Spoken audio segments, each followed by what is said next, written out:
اعوذ باللہ من الشیطان الرجیم بسم اللہ الرحمن الرحیم۔ تو حضرات عزیز وقار، آج سے ہم سورہ بقرہ کا آغاز کرنے جا رہے ہیں۔ تو سب سے پہلے یہ کہ اس کا مقام نزول کیا ہے، کہ یہ کس جگہ پہ نازل ہوئی۔ اس کے بارے میں آتا ہے حضرت عبداللہ ابن عباس رضی اللہ تعالی عنہما کے فرمان کے مطابق مدینہ منورہ میں سب سے پہلے یہی صورت یعنی سورہ بقرہ نازل ہوئی۔ اس سے مراد ہے کہ جس صورت کی آیات سب سے پہلے نازل ہوئی، یعنی کہ کہنے کا مطلب یہ ہے کہ مدینہ منورہ میں ہجرت کے بعد، یعنی کہ جو نبوت کے سال، ہجرت کے بعد کی جو سال ہے، تو اسی زندگی میں سب سے پہلے مدینہ منورہ جب آپ سرکار دو عالم صلی اللہ تعالیٰ علیہ وآلہ وسلم ہجرت کے بعد مدینہ منورہ پہنچے تو سب سے پہلے یہی صورت نازل ہوئی۔ تو اس صورت میں 40 رکوع اور 286 آیتیں ہیں۔ تو آگے آتا ہے کہ اس سورہ کا نام بقرہ ہی کیوں رکھا گیا۔ عربی میں گائے کو باقراتن کہتے ہیں، اور اس صورت کی 8ویں اور 9ویں رکوع کی آیت نمبر 67 اور 73 میں بنی اسرائیل کی ایک گائے کا واقعہ بیان کیا گیا ہے، اس کی مناسبت سے اسے سورہ بقرہ کہتے ہیں۔ تو سورہ بقرہ کے فضائل بیان کرتے ہیں۔ احادیث میں اس صورت کے بے شمار فضائل بیان کیے گئے ہیں۔ تو حضرت ابو امامہ باہلی رضی اللہ تعالی عنہ سے روایت ہے، نبی کریم صلی اللہ تعالی علیہ وآلہ وسلم نے ارشاد فرمایا، قرآن پاک کی تلاوت کیا کرو، کیونکہ وہ قیامت کے دن اپنی تلاوت کرنے والوں کی شفاعت کرے گا، اور 2 روشن صورتیں یعنی سورہ بقرہ اور سورہ آل عمران پڑھا کرو، کیونکہ یہ دونوں قیامت کے دن اس طرح آئیں گی جس طرح 2 بادل ہوں، یا 2 سائبان ہوں، یا 2 اڑتے ہوئے پرندوں کی قطاریں ہوں، اور یہ دونوں صورتیں اپنے پڑھنے والوں کی شفاعت کریں گی۔ سورہ بقرہ پڑھا کرو، کیونکہ اس کو پڑھتے رہنے میں برکت ہے، اور نہ پڑھنے میں یعنی ثواب سے محروم، اور نہ پڑھنے پر حسرت ہے، اور جادوگر اس کا مقابلہ کرنے کی طاقت نہیں رکھتے۔ یعنی کہ اگر کسی پر کوئی آسیب وغیرہ کوئی دوسرا شخص کرنا چاہتا ہو، تو اگر تو وہ سورہ بقرہ کی تلاوت کرتا ہو تو اس پر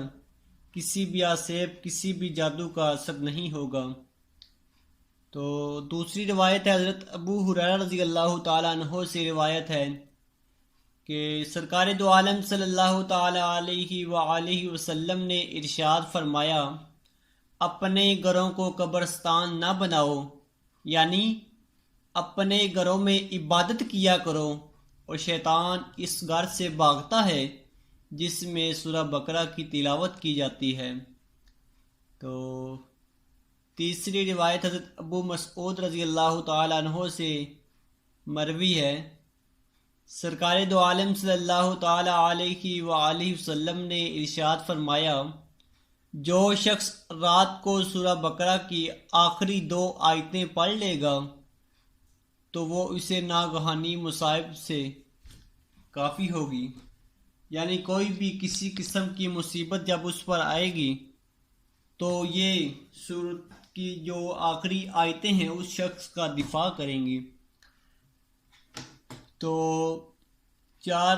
نمبر جو حدیث ہے، حضرت ابو ہریرہ رضی اللہ تعالیٰ عنہ سے روایت ہے، حضور اقدس صلی اللہ تعالیٰ علیہ وآلہ وسلم نے ارشاد فرمایا، ہر چیز کی ایک بلندی ہے، اور قرآن کی بلندی سورہ بقرہ ہے۔ اس میں ایک آیت ہے جو قرآن کی تمام آیتوں کی سردار ہے، اور وہ آیت الکرسی ہے۔ یعنی اللہ لا الہ الا هو الحی القیوم، مکمل جو آیت الکرسی ہے۔ حضرت سہل بن سعد سعدی رضی اللہ تعالیٰ عنہ سے روایت ہے، سرکار دو عالم صلی اللہ تعالیٰ علیہ وآلہ وسلم نے ارشاد فرمایا، جس نے دن کے وقت اپنے گھر میں سورہ بقرہ کی تلاوت کی تو 3 دن تک شیطان اس کے گھر کے قریب نہیں آئے گا، اور جس نے رات کے وقت اپنے گھر میں سورہ بقرہ کی تلاوت کی تو 3 راتیں اس گھر میں شیطان داخل نہیں ہوگا۔ تو سامعین کرام، ہمیں زیادہ سے زیادہ کوشش کرنی چاہیے کہ ہم قرآن پاک کا جتنا ہو سکے ہم قرآن پاک کی تلاوت کیا کریں،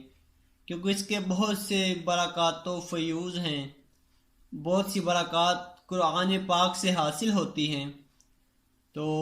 حتی الامکان ہمیں یہی کوشش کرنی چاہیے جتنا بھی قرآن پاک کی تلاوت کی جا سکے کیا کریں۔ تو آگے بیان آتا ہے سورہ بقرہ کے جو مضامین ہیں وہ کون سے ہیں۔ یہ قرآن پاک کی سب سے بڑی سورت ہے، اور اس سورت کا مرکزی مضمون یہ ہے کہ اس میں بنی اسرائیل پر کیے گئے انعامات کے مقابلے میں بنی اسرائیل کی ناشکری، بنی اسرائیل کے جرائم جیسے بچھڑے کی پوجا کرنا، سرکشی اور اناد کی وجہ سے حضرت موسیٰ علیہ السلام سے طرح طرح کے مطالبات کرنا، اللہ تعالیٰ کی آیتوں کے ساتھ کفر کرنا، انبیاء کرام علیہم السلام کو ناحق شہید کرنا اور وعدہ توڑنا وغیرہ،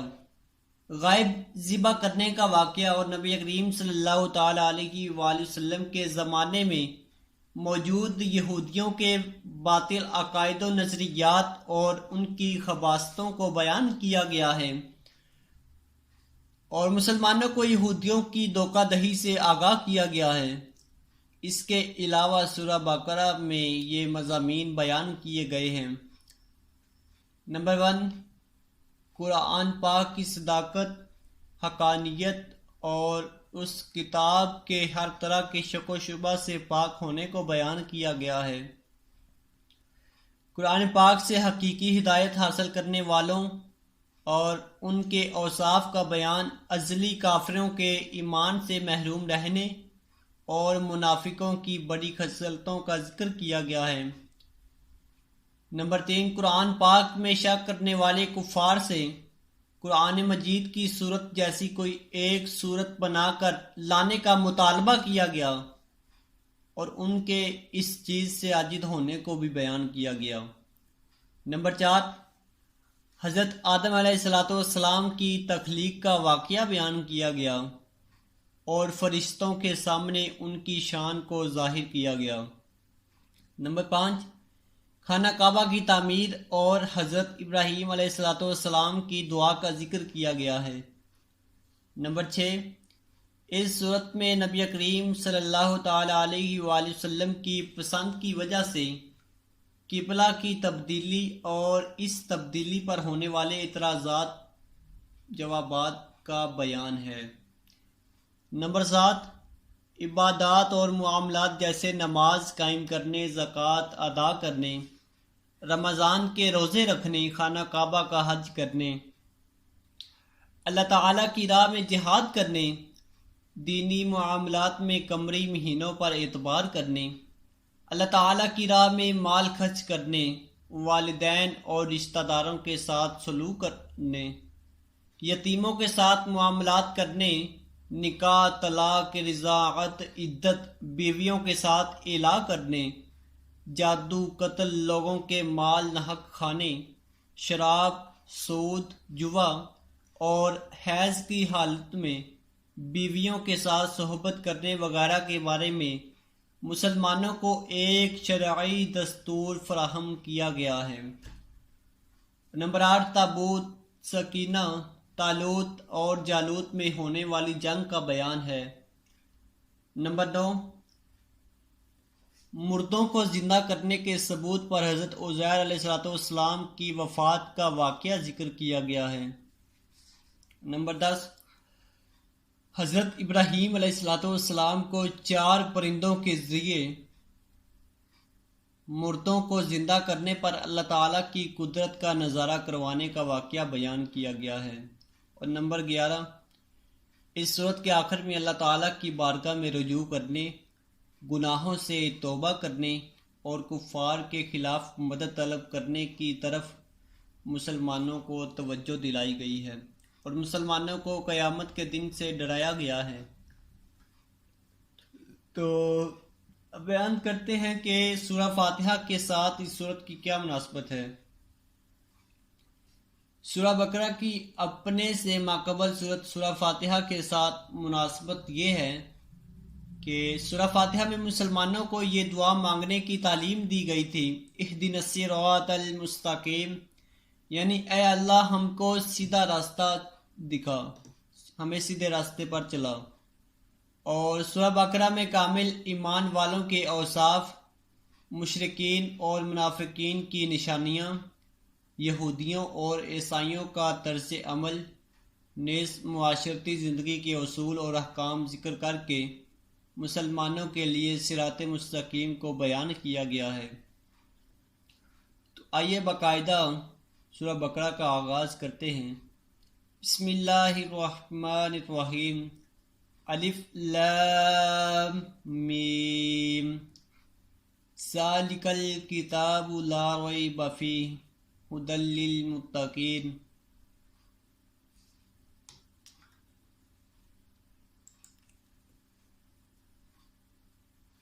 ترجمہ، الف لام میم،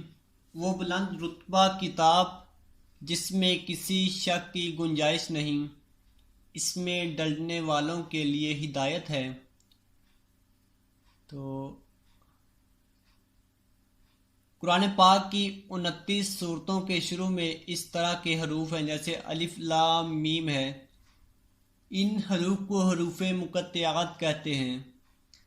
ان کے بارے میں سب سے قوی قول یہ ہے کہ یہ حروف اللہ تعالیٰ کے راز ہیں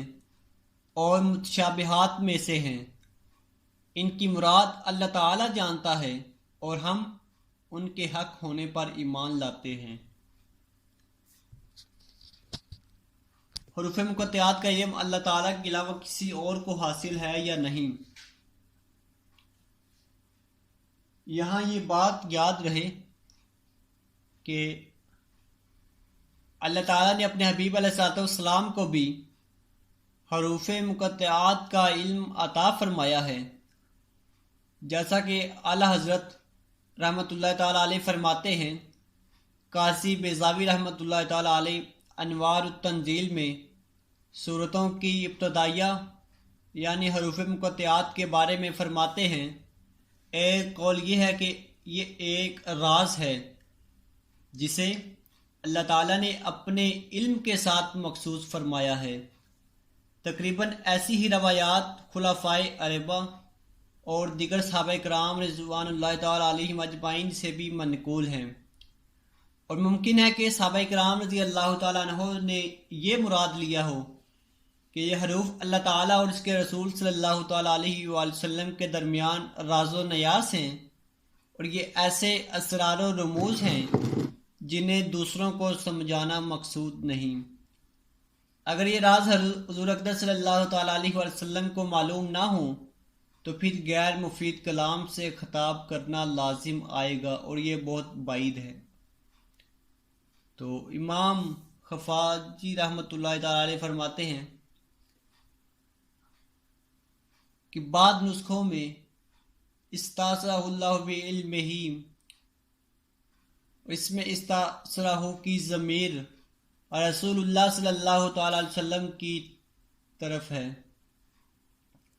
اور باب مقصود پر داخل ہے، یعنی اللہ تعالیٰ نے حضور اقدس صلی اللہ تعالیٰ علیہ وسلم کو اپنے علم سے معزز و مکرم فرمایا، یعنی مقطعات کا علم صرف اللہ تعالیٰ اور اس کے رسول صلی اللہ تعالیٰ علیہ وسلم کو حاصل ہے۔ اس معنی کو اکثر سلف اور محققین نے پسند فرمایا ہے۔